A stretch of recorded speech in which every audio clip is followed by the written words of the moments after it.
So welcome back guys to We Talk Boxing.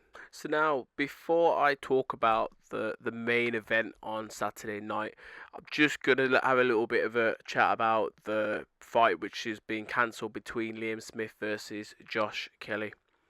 Now it's obviously sad news in terms of the event. Obviously it loses one of its big fights on the night. There's not a lot of fights on the night, but um, with what 6 7 days notice now to find a replacement is going to be quite hard, especially a very credible opponent to come in this short notice. Now they may already have a already, like, let's say, late replacements lined up for each fight. That could be the case, but in terms of it being someone credible, it's not going to be the case. So hopefully, touch wood, because obviously Josh Kelly and his team would have, been training for months and would have put a lot of money into this fight, etc. So hopefully they can maybe find him a replacement, and it doesn't have to be anyone significant at this moment in time because it's not about that,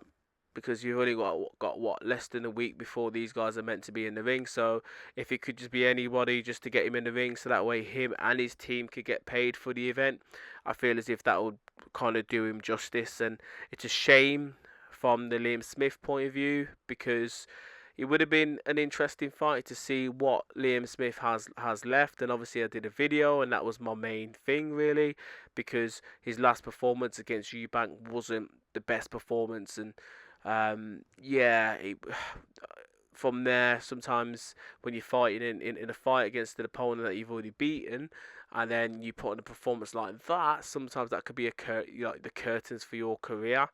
And this fight really would have told us how much he had left. Now, whether or not he comes back, maybe the latter part of the year or early next year, we don't know really. We don't know. It's not a significant injury. It's just illness. So maybe he could probably try and get on the Alexander Usyk versus Tyson Fury card in the latter part of the year. That'd be good for him because he needs to be out this year. I don't feel as if he's fought fit since. I don't think he's fought since the Eubank fight. I'm not on Boxrec at the minute, so I can't really check. But yeah, so he needs to try and get out this year. And as I said, Josh Kelly wise, it'd be good if they could just get someone in for him, to try, so that way he could obviously try and earn some money and to try and pay his team for the event, and obviously all the hard work that he's put into it as well. And he might look half decent as well, depending on who he fights against. But yeah, bit of a shame that we're not seeing that fight. It was a fight that I was looking forward to, but yeah, that's one of them, isn't it? But anyhow, Anthony Joshua versus Daniel Dubois is going to see the pair meet for the first time as a professional. And in terms of the matchup itself, it's going to be for the IBF strap, which currently Daniel Dubois is the champion. Now, in terms of both of these guys, it's going to be a case where whoever could hold center of the ring for me is going to determine how much success they're going to get against one another. But from a Daniel Dubois point of view, he needs to utilize his jab very early from the get going, sorry, and to pull it on Anthony Joshua to try and make it awkward for him.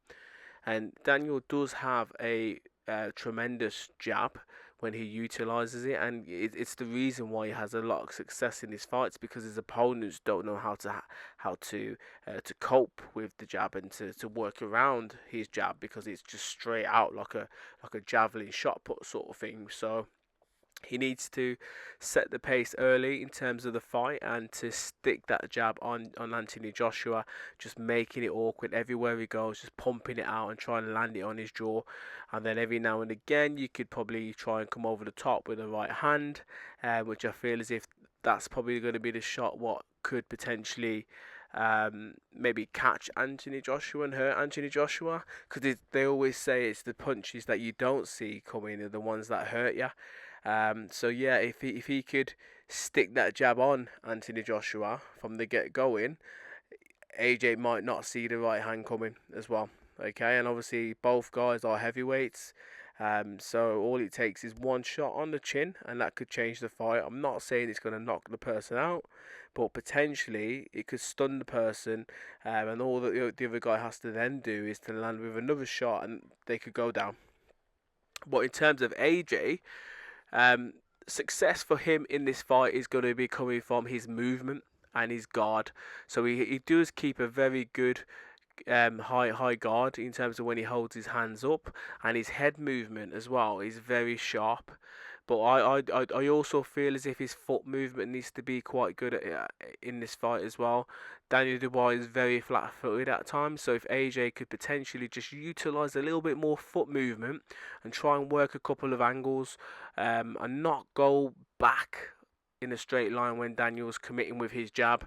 Sometimes just try and take that little bit of a step to the left or right, which could potentially lead you to landing your, let's say, left hook, or if you're going towards the right, you come over the top with the right hand, or maybe an uppercut as well, depending on how your body is at that particular moment in time. So yeah, lateral movement for me from AJ needs to could be key for him, and he does have good footwork usually, so he needs to utilize that in this fight. But yeah, power shots from both guys. Both guys carry power, so you know what I mean.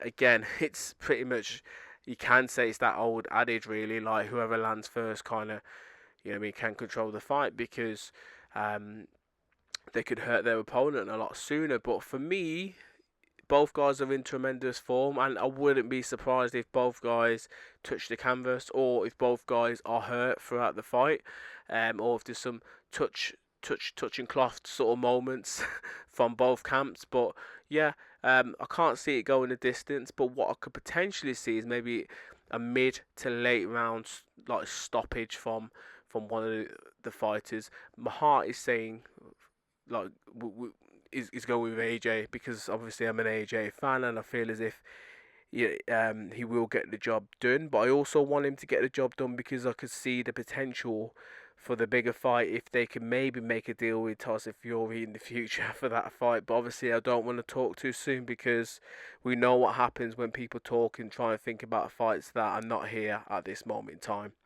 But yeah, I feel as if AJ could potentially maybe get a late stoppage and probably win the fight over Daniel Dubois. But at the same time, I just wouldn't be surprised if AJ gets clipped early, and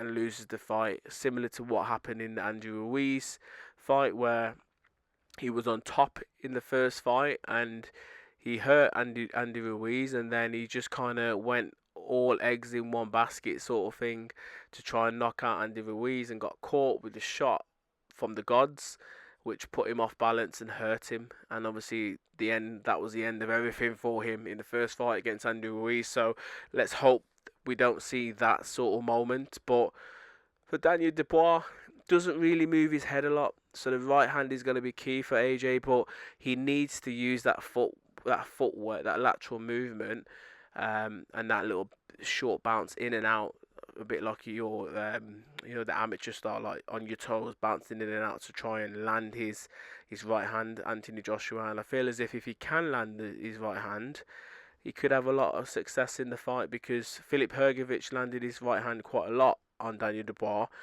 He just didn't really have the zing in terms of hitting and hurting Daniel Dubois as much as what he probably should have, really, because he landed a lot on Daniel Dubois. But that's my thoughts. I'm going to go with AJ in terms of winning this fight. But I don't feel as if it's going to be plain sailing, sort of. I don't feel as if it's going to go one way. But yeah, let me know your thoughts in the comments below.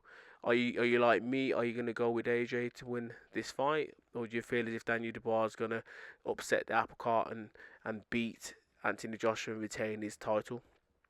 Yeah, as always, let me know your thoughts. Please subscribe and comment. Bless.